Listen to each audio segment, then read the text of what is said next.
Hey guys, today I'm going to walk you through how to build a graphics design agent inside AethirClaw. By the end of this video, your agent will be able to create production-ready brand assets. I'm talking banners, social graphics, blog headers, all on brand and ready to publish. We use this exact skill and agent combo inside Aethir for the majority of our media assets. Now, this does assume you already have AethirClaw up and running. If you haven't set that up yet, I've done a previous video walking you through the full setup process. I'll link that below, or you can just head to claw.aethir.com and get started there. Once you're set up, here's what we're going to do. Here's the plan. We're going to go through 6 steps to turn your AethirClaw agent into a fully functioning graphics design agent that can produce consistent blog banners on demand. First, we're going to get the agent to crawl aethir.com, the actual website, and it will build a brand identity from what it sees.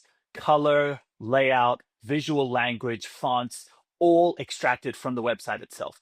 Obviously, we're doing this for aethir.com. You can do this for any website or brand that you want. Second, we're going to supplement that with official brand assets, the logo files, anything that the agent can't pull directly from the crawl itself.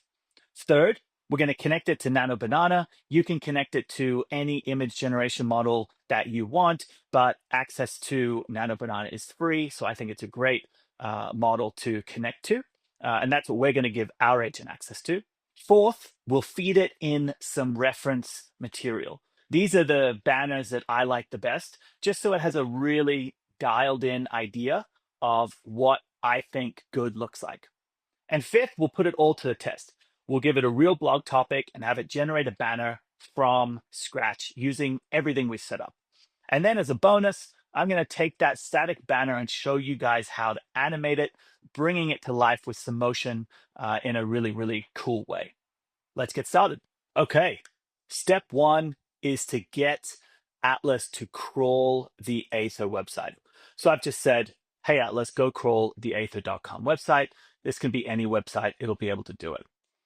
So let's have a quick look. All right, it's gone through. It's identified the brand core, the archetype. It's a pretty good assessment of the website. So we're going to scroll down. I realized that actually there was a couple of things that I wanted to supplement, including the specific brand colors that I felt like it wasn't really getting from the crawl. So I've just added that in here with a specific default, never default to blue or purple, which I find that AI tends to do when it's dealing with tech things. So it's updated the palette, which is great, created a set of rules. It's included now these specific hex values for design stack. And I think we're good to go to the next step.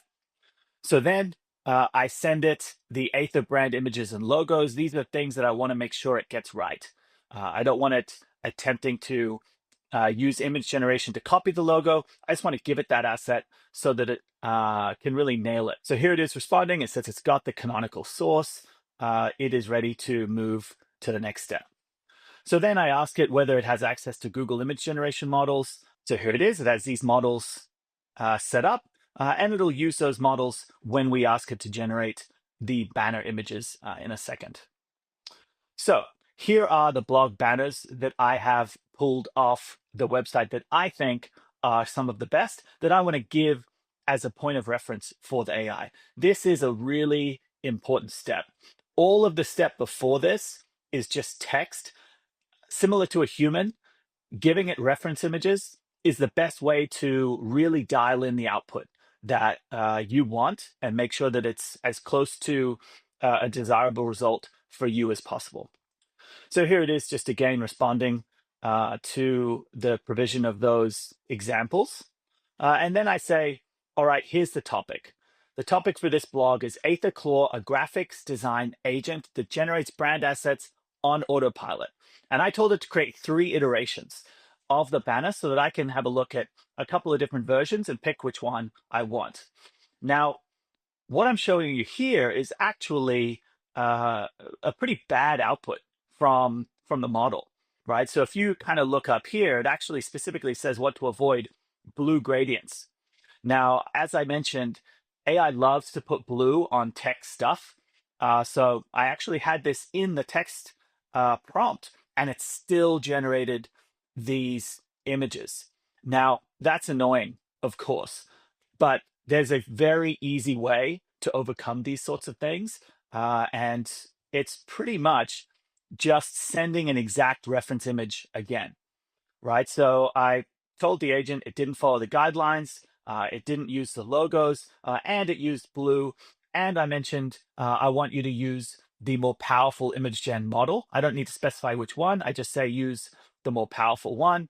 Here are the brand images. And most importantly, here is the reference image I want you to focus on using to best dial in your output. And very quickly, it's able to generate these three images. Far better, very in line with the design aesthetic, using the correct logo, using the correct format. And I think they look very, very cool. Now, it's important to look closely at these. This one here, I think, is the best, the middle one. If you look at the bottom one, for example, this is added flavor text that it didn't really need to add. I think it's done it here as well. So be careful. Don't just use them as is. Make sure you do actually read and check that the copy matches what you've advised the agent to do. Now, this is perfectly suitable for our blog purposes, and this could be repurposed for your own use cases, exactly following the structure that I've just shared above. Now, I did mention a little bit of a bonus feature that I was going to share, and that is simply pointing your agent at a website called remotion.dev. Now, what this does is actually allows agents to build animations using code. It's totally free. And then you can effectively point it again at this reference image, and you can ask it to animate the image. Now, here's what it's come back with for me. It's got some interesting motion there, and it's pulled the text and created some text animation. Now, this needs a little bit of work, but I'm not going to go too much into what you need to do. This would just be a couple more follow-on prompts for you, just dialing in this animation as you felt needed to be dialed in. But it's a very, very fun tool. It allows you to take these static images and add animation just using code for free with the agent. So definitely check that out as a bit of a bonus. But thank you very much. This is the AethirClaw graphics design agent. Definitely check it out. I will be sharing more videos on the AethirClaw agent stack over the coming weeks. I hope you're having a great time. Thank you very much.